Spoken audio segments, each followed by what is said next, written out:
Yes, to everyone. Uh, this happens, we have this webinar quarterly, and this is the first for this year and for the quarter as well. And today we are going to be looking at a critical topic beyond defense, proactive strategies for cyber resilience in 2026. And we're going to be looking at this through two lenses, the defensive lens and the offensive lens as well. And I have with me on this call. And I will be doing this with Hamza Latif, who is our technical lead and chief operating officer at CyberPlural. Hamza, you want to say hi? Hi everyone, it's nice to have you guys here. Happy New Year, compliment of the season to everyone, and thank you for joining us this afternoon for this session. Thank you. All right, nice. Emmanuel Akobe is our offensive security lead here at CyberPlural. Hi, Emmanuel.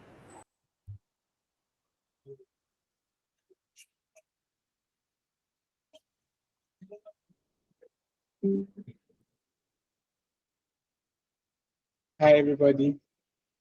Good afternoon. I'm happy to be here and Happy New Year to you all. Thank you, sir. All right, thank you, guys. Again, my name is Chukwuka Isaac, Chief Business Officer and Writing Specialist here at CyberPlural, and it's a pleasure to have you all join us on this.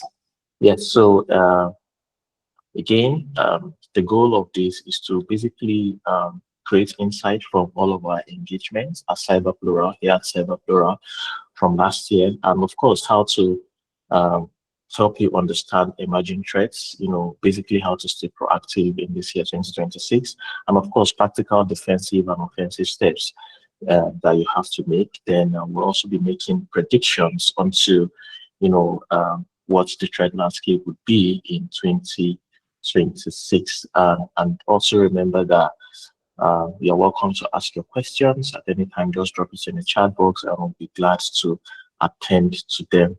So we'll look at what changed in the threat landscape in 2025, what traditional security controls, um, you know, uh, I mean, we all know that traditional security controls are no longer enough, right? So we're looking at what can we do, what other steps, what other measures, can we put in place, or can organizations put in place to ensure resilience, right? And we also look at how resilience combines prevention, detection, response, and recovery as well.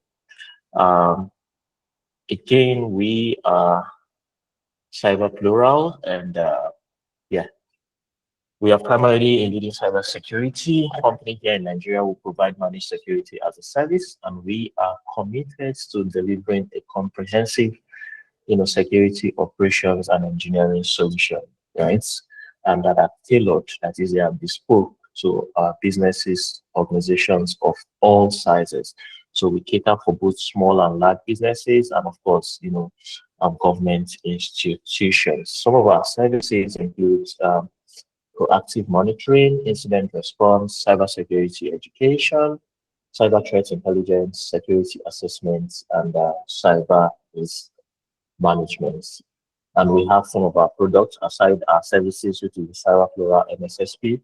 We have our Cyberdemia, which is our training platform, and you'll be seeing that everywhere shortly after this webinar series. And we also have our CyberTip, which is our cybersecurity threats intelligence platform. Again, at CyberPlural, we are so heavy on research, and that is why we are able to put out a couple of those products, as you can see. Uh, Again, like I said, we have to, we are looking at this from two lenses, the offensive and the defensive, and the defensive side of things. So I'm going to quickly start by calling, having Hamza Latif to basically tell us, some of the experiences, run us through the experiences from CyberPlural in 2025 and what we should be looking out for in 2026, and basically how organizations, should stay proactive. Hamza, if you are there, you have the floor. All right, thank you. I'm Thank going you, to sir. stop sharing my screen. I hope you can all hear me, right?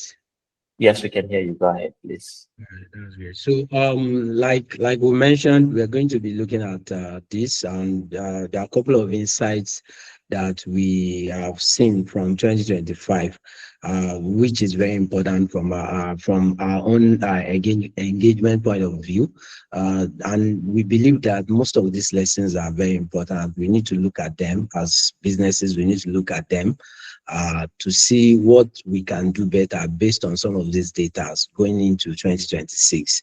Most organizations are doing a lot of things, but the way to get the best out of your security investment is to always review what you have, is to always look at how you can improve it and get the best value out of whatever you have set up. So, and it is in this regard we are having these sessions like we've earlier mentioned. So if there are questions along the line, you can drop them on the chat. You can also there's going to be a session for you to ask questions as we move forward. So if we look at, I believe we can all see my screen. So we are going to be looking at where we are. So we are in Africa, we are in Nigeria as a managed security service provider, and we have a client across board that we are supporting. We also leverage the threat intelligence capabilities that is provided by the ecosystem, both the African ecosystem and the Nigerian ecosystem. This is very important to us because we want to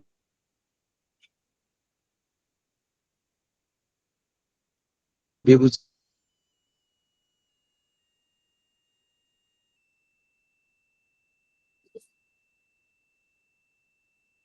tell our Hamza, if you can hear me, you're breaking. something will happen and they should take like proactive measures to prevent them. So the only way to go about having such information is when you are fully loaded with like what is happening within your ecosystem.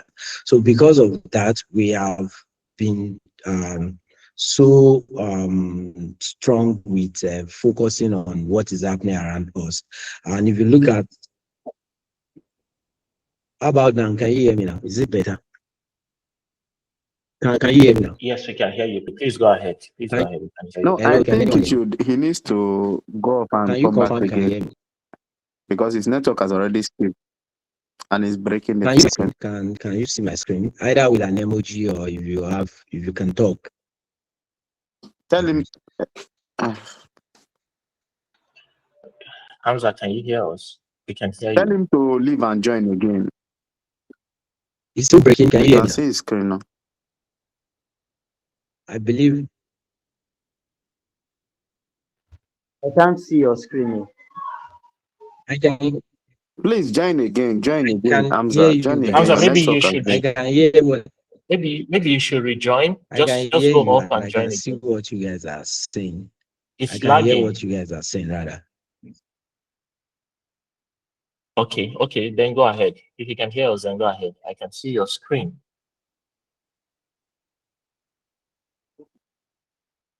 All right, thank you.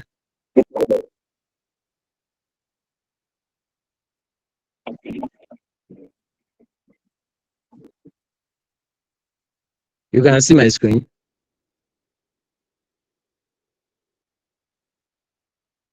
Hello, can you hear me? Yeah, we can hear you, but I'm not seeing your screen from this angle. I'm not seeing your screen as well.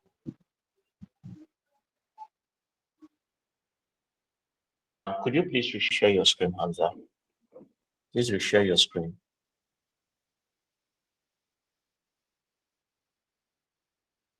So what's happening? Yeah. But can you hear me now? It's better. Right? Yes. We can see Just your to confirm. video. All right. All right. So I'm resharing my screen now so that we can see what I have on my screen.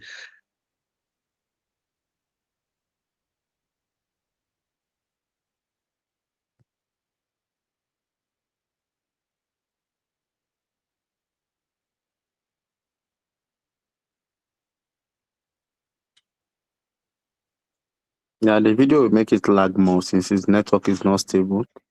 If it rejoins, I think it will be more stable. At least it will breach the loop it has already created.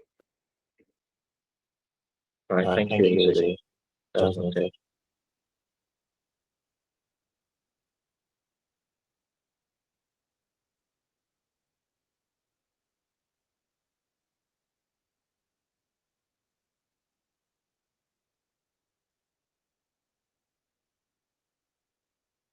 I believe we can see my screen now, right?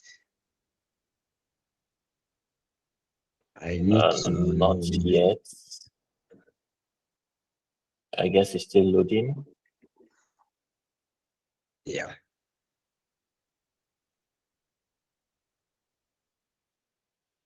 I don't know why this is happening. Okay. Maybe So we can't see your screen yet, Samsa. If you can hear me.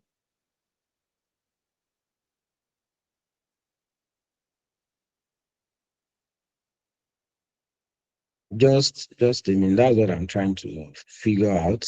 I don't know why.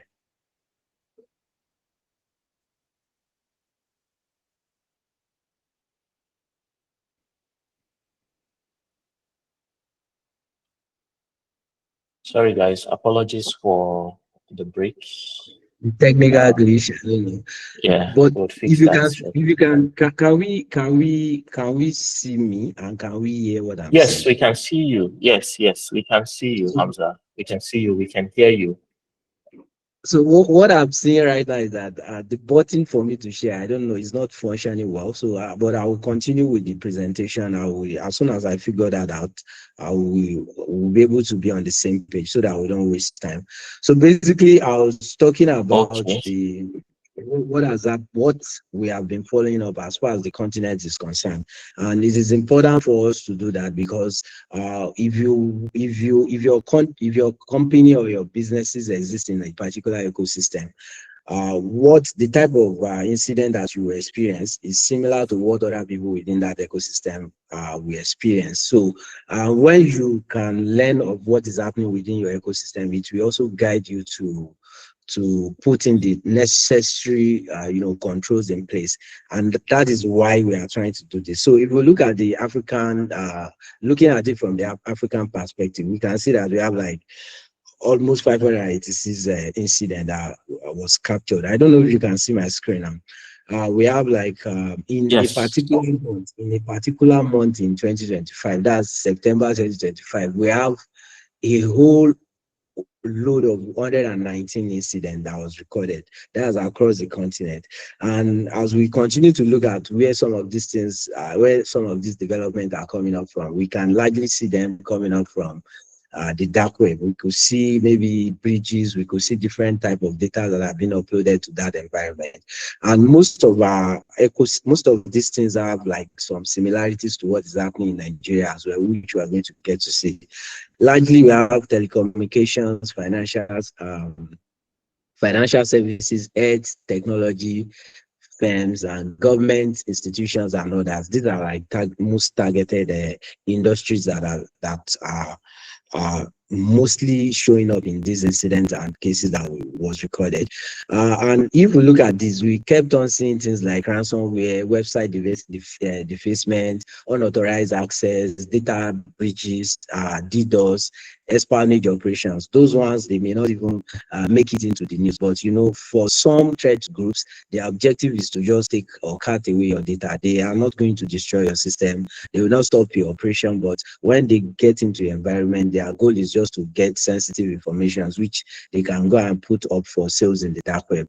We have some prominent threat actors that are very prominent within the continent as at 2025. We have the likes of Ghost, 888, Jydra, Phantom Atlas.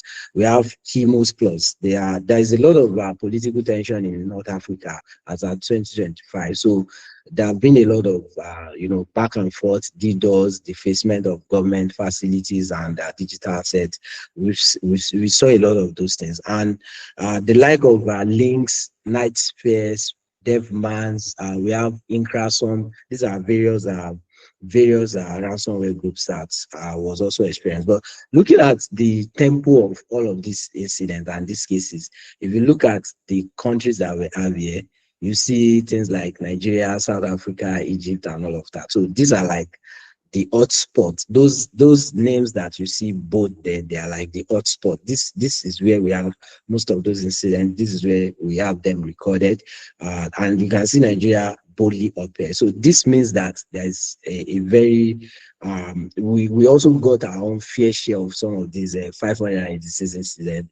You know, like this is based on some of the things that we're able to track. We from community charters, dark web, with some of our partners, we are able to get some of these figures. But we believe that some of these things are not available, so the number can be more. Yeah, but this is why we continue to encourage people to report and talk to various stakeholders within the ecosystem to share some of this information, because they are very important for us to know what to do better and what type of incident should we prepare for. So if we now go into the Nigerian context, if you look at what we have here, we can see things like the fintech, the finance company, public administrations, information services, e-commerce, oil and gas. Education is also very, it's on the table. Telecom and NGO. These are some of the businesses that was impacted as at 2025. And cases like I've mentioned earlier, we have ransomware, we have defacement, we have platform breach, we have unauthorized access, and some of these things. We could see that some of the threat actors I mentioned earlier, they are still the same set of people that are very much more interested in Nigeria. But I can tell you for a fact that some developing stories that we saw from 2025 was that we have some we started tracking some locally based threat groups that are more financially motivated. So all of these HK Fin groups is our own internal naming. We started tracking them. These are young people. They are located in different parts of the countries, and they are not going to their interest is where the money is. So they've been going into breaking into bank channels, trying to move money from one point to the other. So their interest is more financial, and some of them are running campaigns on social media where they are collecting people's personal data. They try to set up some campaigns around the clustering and all those kind of things, so they can eventually defraud people. And this is an indication that yes, when we talked about incident, as far as Nigeria is concerned, it's not just foreigners that are participating or one threat actor in China. We have our own threat actors locally, like based threat actors that are also doing very well. They are very technical. They have some technicalities ahead. So, and most of the incidents that have been recorded around most of these guys are financial platforms related. They are finance based related. And yes, for players that are in that space, they need to start looking at how they can, curtail some of these things. We look at the ecosystem as a last year. There is a lot of things around infostealer malware. A lot of companies have been compromised. Their credentials in the dark web, and you can see some of these top groups that are. And I think towards the end of 2025, what happened was that the Interpol actually busted the Ramadantis operation. They went ahead to arrest some of their core operation team, and they even seized a couple of servers. The seizure took place across various countries in Europe. So, but yes, as at last year, there is literally no government organization, no companies that you check on the dark web that you won't see one of their data sets in terms of credentials. So these are initial access broker. So what these info stealers are targeting are credentials. So they just steal credentials from your systems, and they put it up for sales, $10, $5, depending on how they deem it fit. We could see some ransomware threats. We have like, I think out of this 14 that we have here, we are close to like more than 8 of these incidents that we internally followed up, like the QSEC, FONSEC, URI, and others. These are ransomware threat groups. We have some servers that we saw where some malicious files were hosted on their servers. Like, imagine you own a digital facility, but someone somewhere is using your facility alongside you. They are using it to host malware, and they are using those. So if they are tracking such infrastructure, they will track it to Nigeria, and they will think the attacker is in Nigeria. But literally, the people that actually place those backdoors on those servers, they are not even Nigerians. So these are some of the things that we saw as our 2025. And if we now look at this, if we drill down into all of this, we need to look at, in terms of how impactful they are and how, like what it has cost businesses. We should be able to look at it. And in terms of, if we look at it in terms of breach, like, okay, how much data had been carted away from some of these companies that are impacted. So if we look at government education and technology space, some of the data we have internally with us, we have like over 24,000 data sets that contains BVN, NIN slip, civil servant bio data. These things, they are as a result of ransomware, like attack on organizations, and they went to go and dump those data in the dark web. And imagine if I have access to these numbers of personal data. In the instances of telecom, oil and gas, we have like over 50,000 data.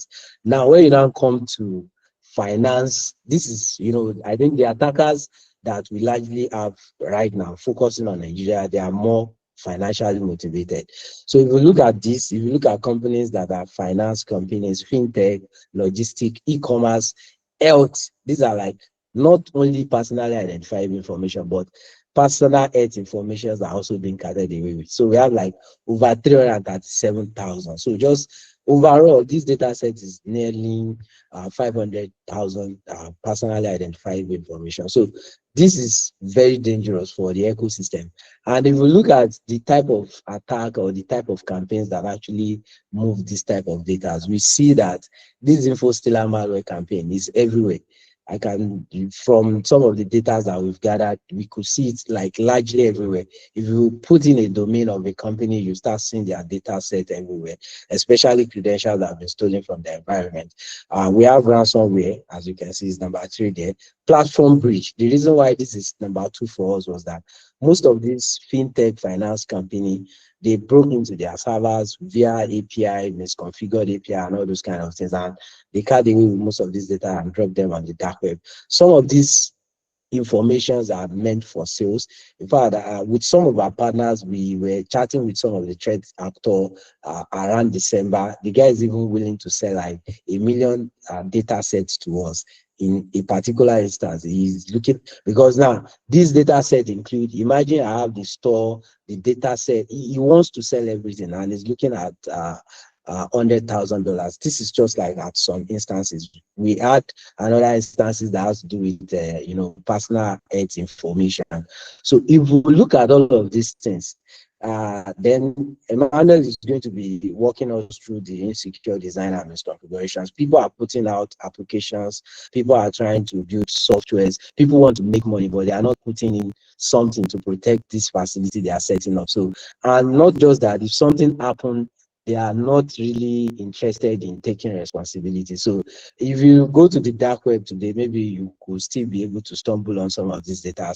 These data are there, and someone who is interested in our ecosystem can loop them together and use them to create what we call secondary attack. Imagine I have your email, I can send you email. We have people's email address, phone numbers that are dumped somewhere on the dark web because a platform was breached. In another instance, we had like a breach that involved over 20,000 BVN data of from a bank that was dropped. That was even dropped on Twitter. We saw it and we analyzed it, and yes, eventually we check now and the data is gone. The link is no longer available. But yes, imagine someone who is interested in using such data, they can keep them. So what do we observe entirely? So there is lack of proactive monitoring. So because people have, they thought they've set up these things, it's working, we are using the cloud, we don't need to disturb ourselves. You still need to put in some controls. Oh, we have and many people don't have actionable threat intelligence. So as a company, as an MSSP, this is what we offer you. We'll keep you ahead of the bad guys, and you can get to have, like, visibilities within your critical infrastructure, so that your company or your businesses don't fall in becoming like, we want to be used as a good use case, not the other way around. So we are encouraging organizations to look at the concept of how they monitor their digital infrastructure. You can't just set up a system and go and sleep. You have responsibility to protect the data you've collected. You have responsibility to ensure that, yes, the communication between your servers and the users is well secure. These are many of the things that we have seen. So if you look all of these things together, there is tendency that these things will still repeat itself. Most of these organizations have been breached. Some of them had ISO 27001, some of them had PCI DSS, some of them had most of these compliance. But if your compliance goal is not operationally driven, if it is just for you to, okay, we just want to have the paper, and with that we can have more businesses, it's going to eventually impact your operations. So these are some of the things that we have seen, and we are hoping that, yes, going into 2026 we will not be repeating them, and we have like a measures that we intend to share with you as we move forward. So Emmanuel, you can take it up from here, so that we come back to the measures at the end of the day. Thank you. All right, thank you so much, Hamza. Emmanuel, if you are there, you have the floor now.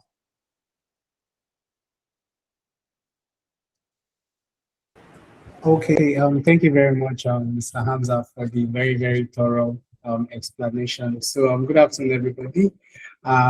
Like I've been rightly introduced, my name is Emmanuel Akobia-Jibolu, and I work as the lead pen tester here at CyberPlural. So, I'm going to be running us through what we're able to see as a team, what my team noticed across the ecosystem throughout the year 2025.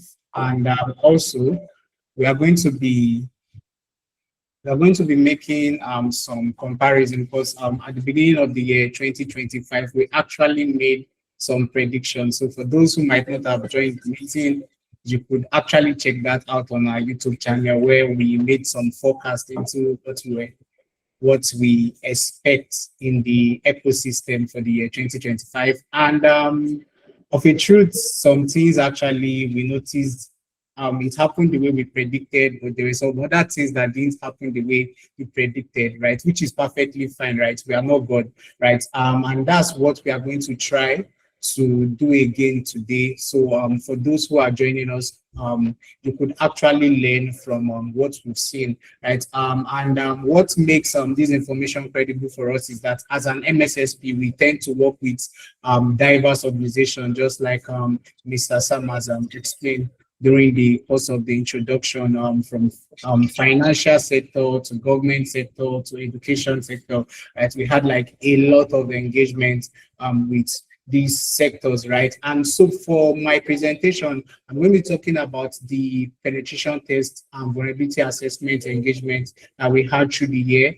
And I'm going to be putting it, I'm going to be classifying the engagements, right? And then I'm going to be speaking to each class or each group of engagement that we had. So like you can see on my screen, we had application sec as a group. Sorry, are you speaking to me, Mr. Sam? No, please go ahead. All right, thank you. So we have application sec, and for application sec, we have web application, mobile application, API, and things in that domain. Then we had engagements that cut across the cloud, right? AWS, Azure, GCP, Linode, and some of those some other key players in that particular domain. Then we have the traditional network, the network that traditional network, physical network, right, on-prem, and then I have those we classify as others. For those that we classify as others, these are engagements that we couldn't just altogether say it's just mobile application alone. We couldn't just say it's just cloud, right?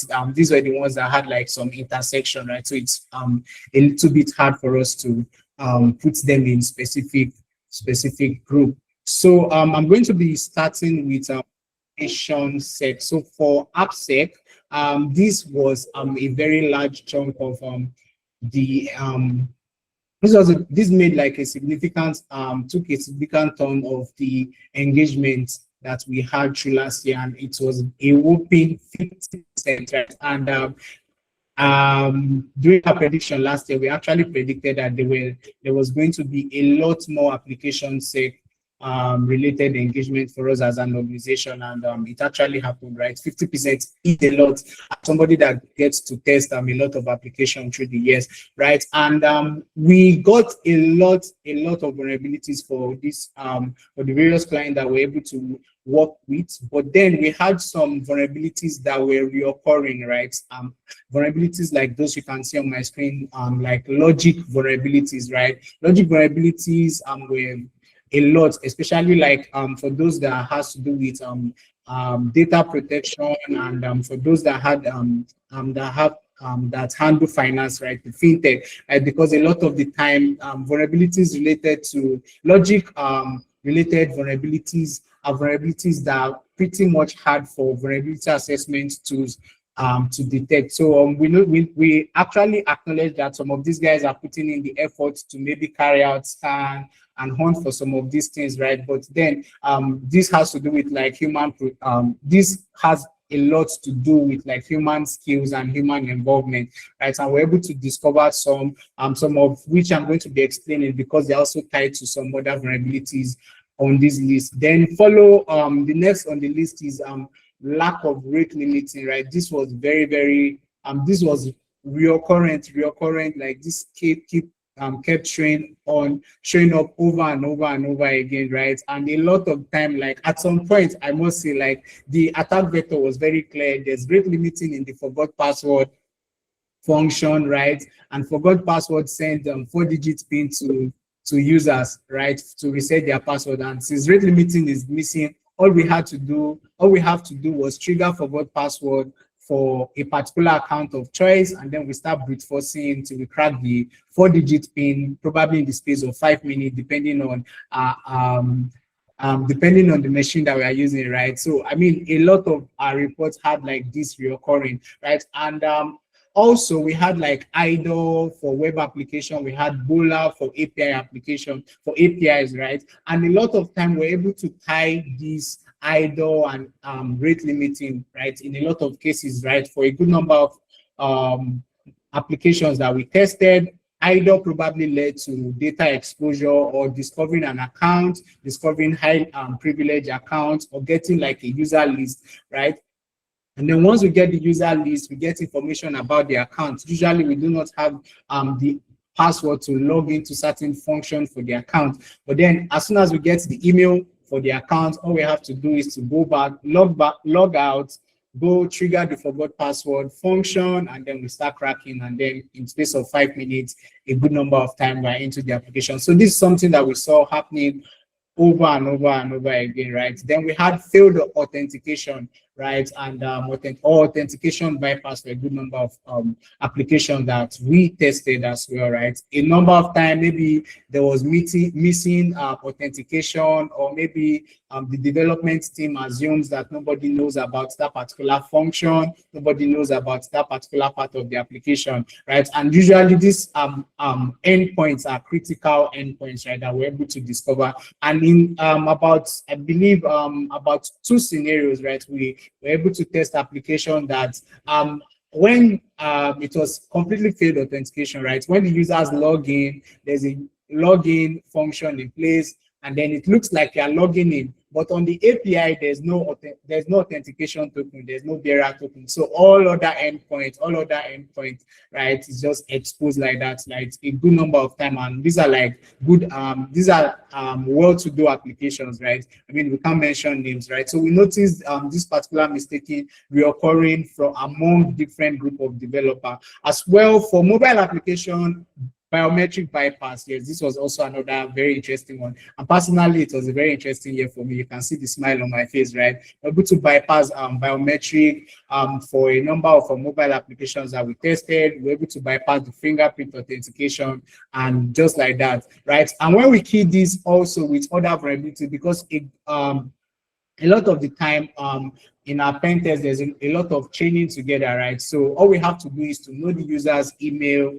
and then we bypass the biometric for that user, and then we have access to their account, right? Then at the beginning of the year, we predicted like a lot of race condition vulnerabilities, right? And to my surprise, right, the fintech is actually doing a very good job to addressing this. So a lot of the applications that we tested for this, right, where we couldn't get like very positive, I mean, good for the clients, right, but I would have loved to expect a lot, my team would have loved to expect a lot more race condition, but we noticed that the fintech domain is actually doing a very good job at this, because the heavy part is no longer reliant on those key the heavy part is now being lifted by like the central body, right? Because people are just plugging into those systems, right? So the mistake is actually dropping now. It has drastically dropped, yes.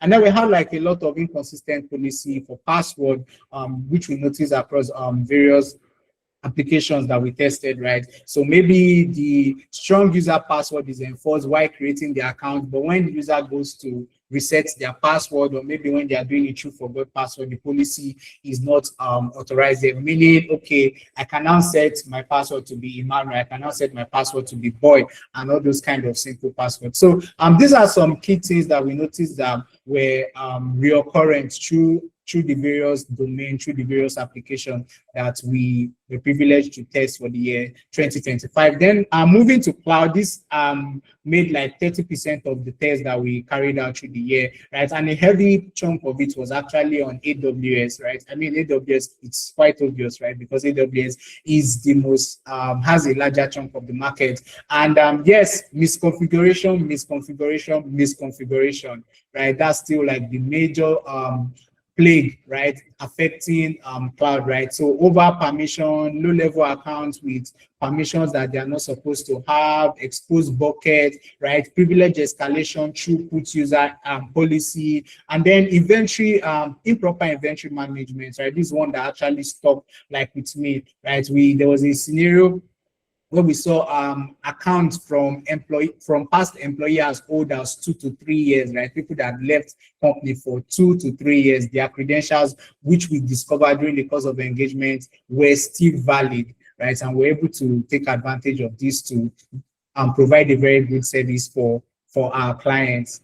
Okay, so then we have network. Right, so for on-prem network, Active Directory, yes, Active Directory, we had like a lot of tests and misconfigurations in that, right? But then we actually noticed that for those that we've been working with for a while,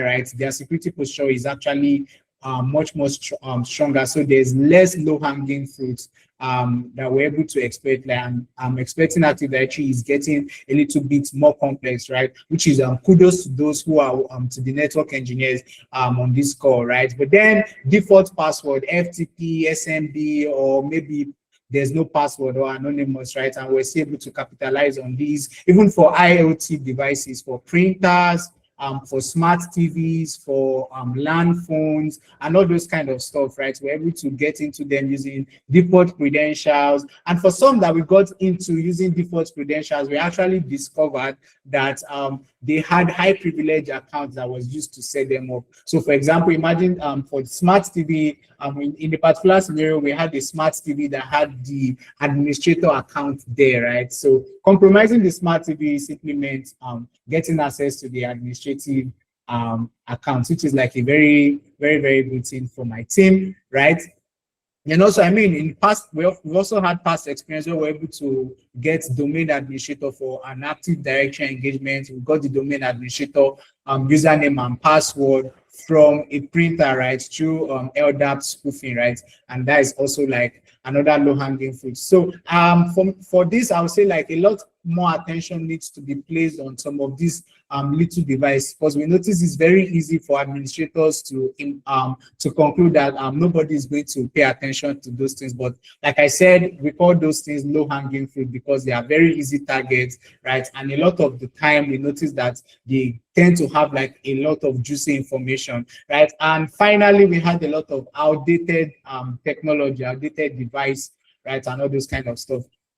Yeah, and that is it for physical network. Then for others, right, we had credential harvest through dark web, which Mr. Hamza have done justice to, right? And for those that had to do with pen test engagement that we had, we were able to recover high privilege credentials from some of these forums, from some of these big data sources, right? We're able to get directors' accounts through some of these, and some of the credentials that we got were actually still very much valid, right? So also for big corporations, there's a new trend that we've noticed, and this message is to the security guys on this score, right?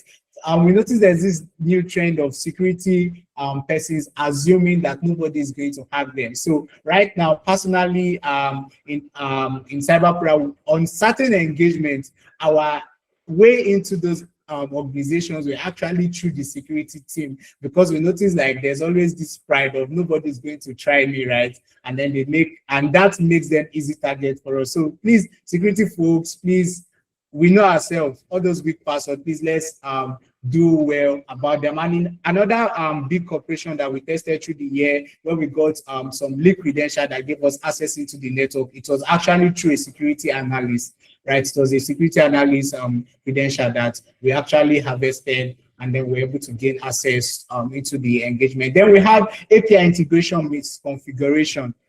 Right, for API integration misconfiguration, right, we notice like for a lot of persons plugging into certain APIs, right, due to probably developers experience level, developers exposure, and all those kind of stuff, right? There's a lot of misconfigurations that we tend to notice in the aspect of API integration, right? And this, by the time when we change this with other attacks, right? Or when we change this with other vulnerabilities that we discover in those systems, like consequently, like I mentioned, we got like a lot of rate limiting, right? And what that meant for us is that a lot of time we're able to dump data on some of these on some of the platform, right, from different sector, from engineering to financial sector, right? We dump all the user, and some of these guys also we're able to dump sensitive information on some of these platforms, right? I mean, but we have to be careful on how we dump this data, because it's not all data that we can dump, right? For some, you only show that it's possible, but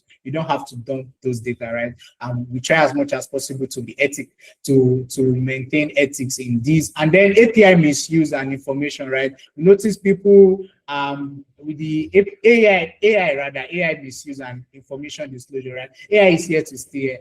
It's no longer a debate, right? But we notice people are not stripping out sensitive information from that they are imputing into these AI tools, right? And what this means for us is the process, right? We have a process in our, we have a phase in the pen test engagement, which is called the information gathering phase. And usually this involves us going to Google, right? And then maybe using our Google full skills, looking for information, right? Going through GitHub. But these days now, this day and generation now, what we do is we go to some of these tools, maybe ChatGPT, Gemini, and probably hope that somebody in that particular organization has leaked some sensitive information to those AI tools. And then what we do is we prompt for those information, and then and then sometimes we get good things from there as well. So please, whatever it is that you're feeding these AI tools, please be careful, make sure sensitive informations are not included, right? So altogether, it was a very, very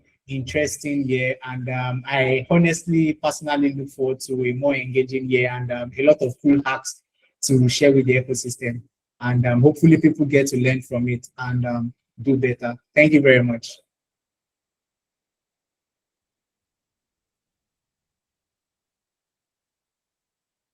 Thank you so much, Emmanuel. That was insightful. Yeah, I'll still come back to you, Emmanuel. So you just have in less than 5 minutes, yeah. Emmanuel, are you there? In less than 5 minutes, you just tell us, what you consider to be the emerging threats come 2026, right? And your predictions for 2026. All right.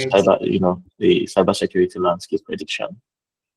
Okay, thank you very much. So for the year 2026, right, I expect a lot more application AppSec related engagements, right, and a lot more misconfiguration in this domain, right.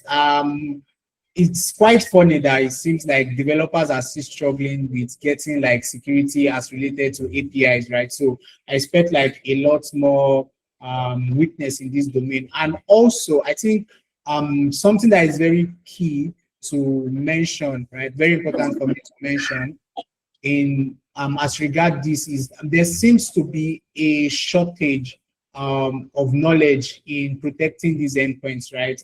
Because there are a lot of rookie mistakes that we actually come across, right? For this, right? And a lot of time, this usually affects non-technical founders, right? Now, this is me speaking about startup, right? Usually, maybe there's a founder who is not technical, who believes the CTO is the best dev in the world, right? And no shades, right? The guy is actually trying at his job, but then he's not yet up to speed when it comes to security, right? So usually this leads to this spirals down to a lot of security issue for the application, right? And we've seen very, very crazy scenarios, right? And some of these things do not just lead to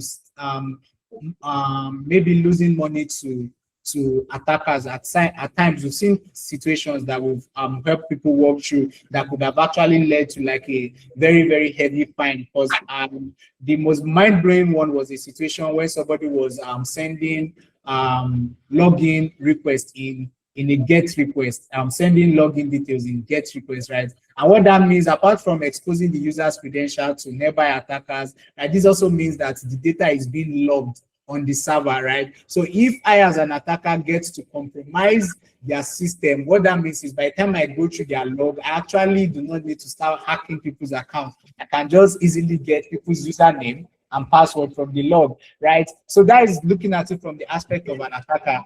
And another very important thing to note for this is that NDPR is not going to hear this and keep quiet, right? This is going to lead to some heavy fine, because this is a very clear case of information disclosure, right? NDPR, GDPR, depending on where you're functioning, right? Yeah, so that is it for that. So getting back to points, right? So I expect a lot of vulnerabilities relating to API. And I was very happy when OWASP, right, released the top 10 vulnerability for APIs for last year. And as somebody who gets to do this on a day-to-day basis, I can for a fact say that list is very, very correct, right? So if you just go to the OWASP top 10, that is what I'm looking forward to seeing for in this year. A lot of misconfiguration, a lot more failed authentication, missing rate limiting, and this aiding account takeover, a lot more data exposure. Yes, data exposure, Mr. Hamza has rightly explained, it's a very key thing in our that we've noticed as an organization, right? So I expect a lot more of that. And yes, I'm very positive, also very positive about AI, right? And I like to mention that AI is going to make my life more easy, right? As a pen tester and getting my everyday job done, right? And also it's also going to make the process involved for for a lot of our engagements. Also, it's going to fast track the process as well. And also, I'm very key on information gathering for AI, right? A lot of prompt engineering to the AI to try as much as possible to get juicy information about our target organization. Hopefully, people in those organizations are dropping sensitive files there, right? And we get to get this data and tell them to stop that particular behavior. And then also for cloud, right? Misconfiguration is the biggest problem when it is the biggest plague when it comes to cloud. So I expect that to still be prevalent for this year. And as an organization, we expect to also discover this for our clients and as well them on how they can actually fix some of these things and prevent some of these things from happening as well. So yeah, thank you very much, sir.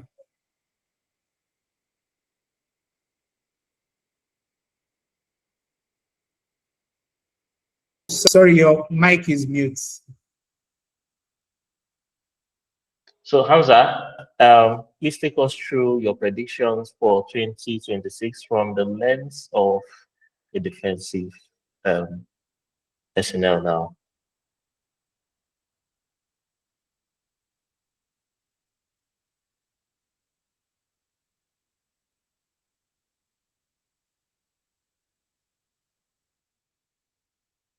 I don't know if you can still see my screen.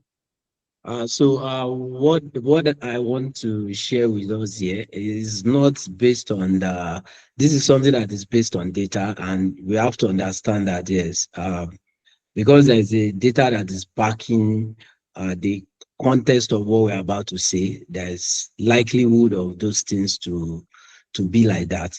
So we are not just trying to, predict. This is not prediction. This is people hardly change. That's what we have observed. Some of these things, some of these conversations, some of these things that have been mentioned by Emmanuel, we've done a couple of tests.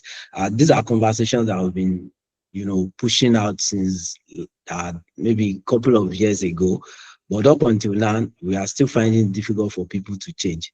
So what I will encourage organizations to do is that, yes, that the data is there now to show you that, yes, this thing is happening. So for many businesses, they are still thinking that this thing is not happening.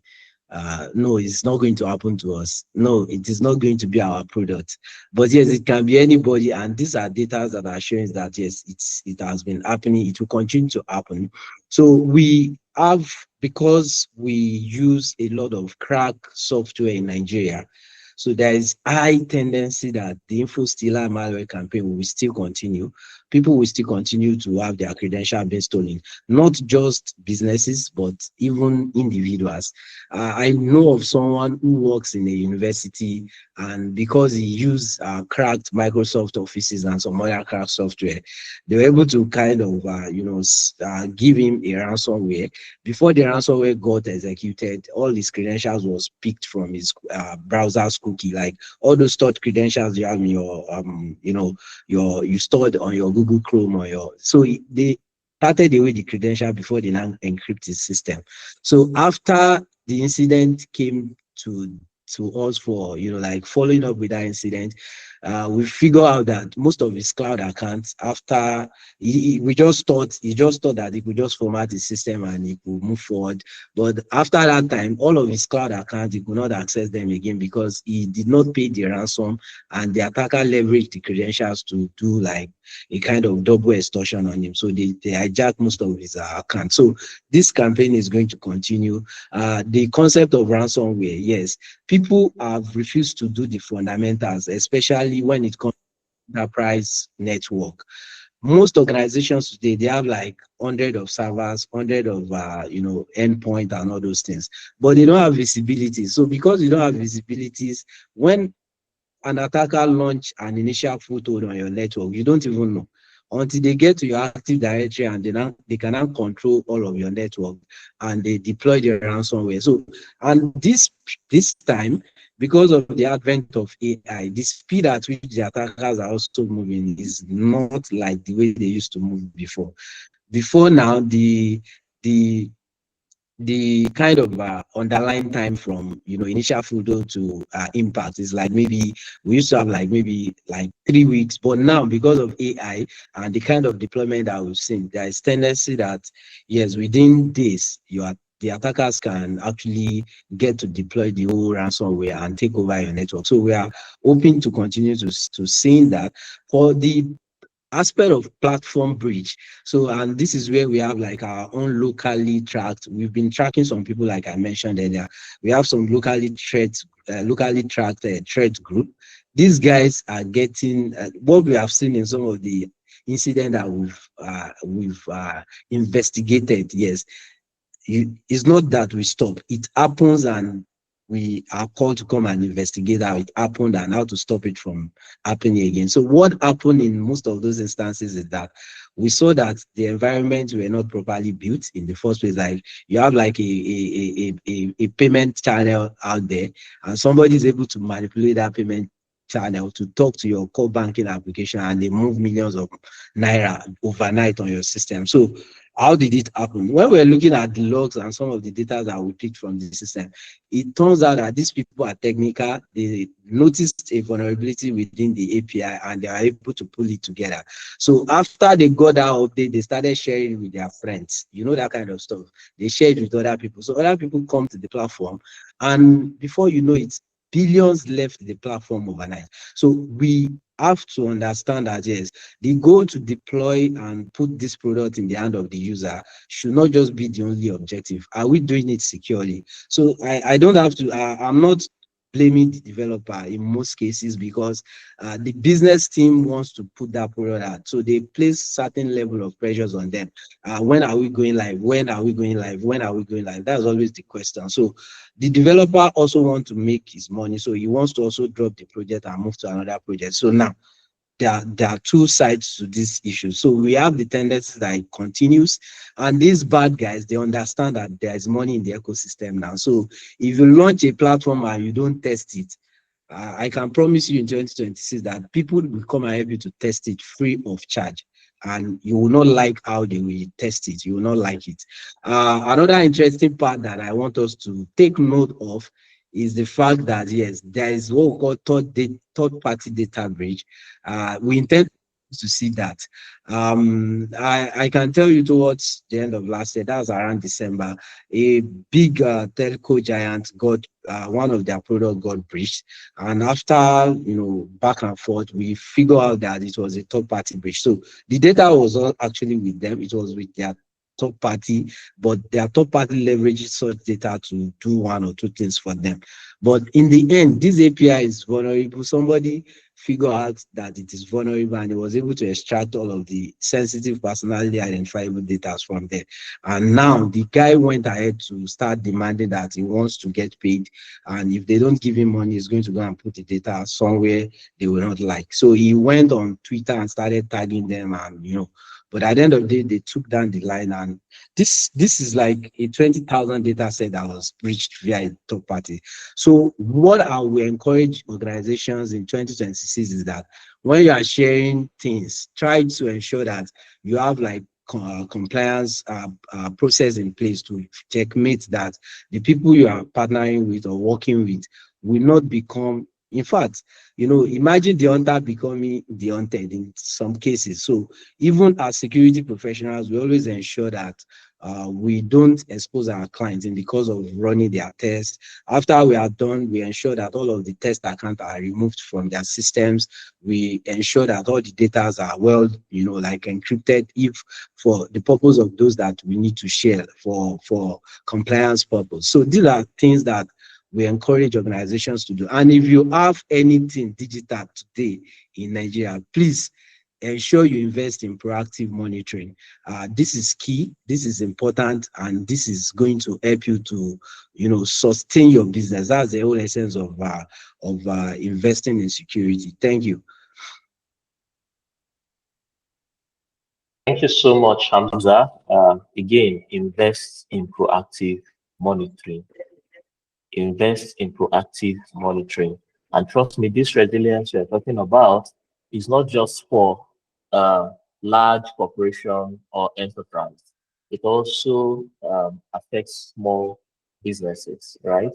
And we cannot over emphasize these things, invest in proactive monitoring. And that is why we are here for you at CyberPlural. This is what we do. Again, I mentioned earlier that we are primarily a managed security service provider, and we boast to be one of the best in Africa, right? Because anywhere I see our materials, we are always ahead when it comes to managed security as a service provisioning.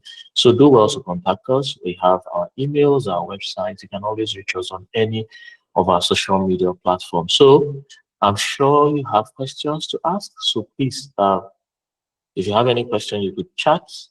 You could just drop it on the chat box, or you unmute and ask a question. Thank you. We don't have so much time, so I would appreciate if you ask your questions in good time. Thank you.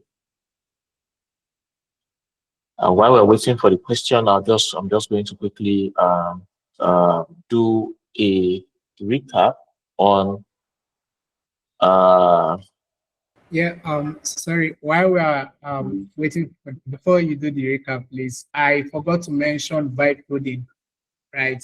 Yes. Yes, so vibe coding is definitely a thing right now, right? Because it helps move from idea to product, right? And security for a lot of these tools are not yet there, right? So for the year 2026, I expect like a lot of security issues for people who try to take like vibe coding just away from just front end to a more holistic system.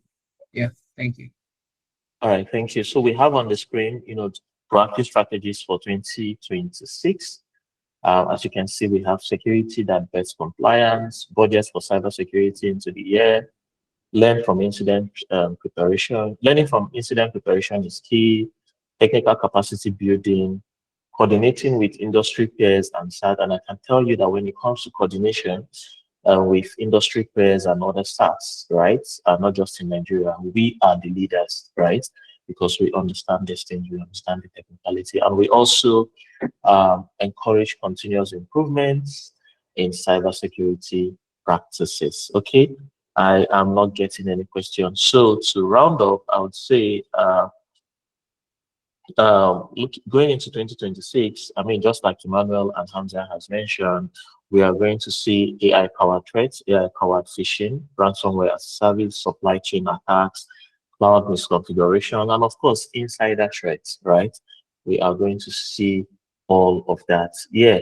So it's okay if you don't have your questions now, right? Okay, vibe coding plus AI generated products will absolutely. All right, so in case you have any questions, you can always reach us via any of our social media platform, LinkedIn, Instagram, Twitter, that's X, any of our social. And you can also send us a direct message at hello at cyberplural.com. Again, we want to really thank all of you for joining me, and we appreciate your time. God bless you and Happy New Year once again. Bye-bye. Bye, everyone. Yeah, Thank bye-bye, you for joining. everybody. Thank you. Thank you for joining us. Thank you, bosses.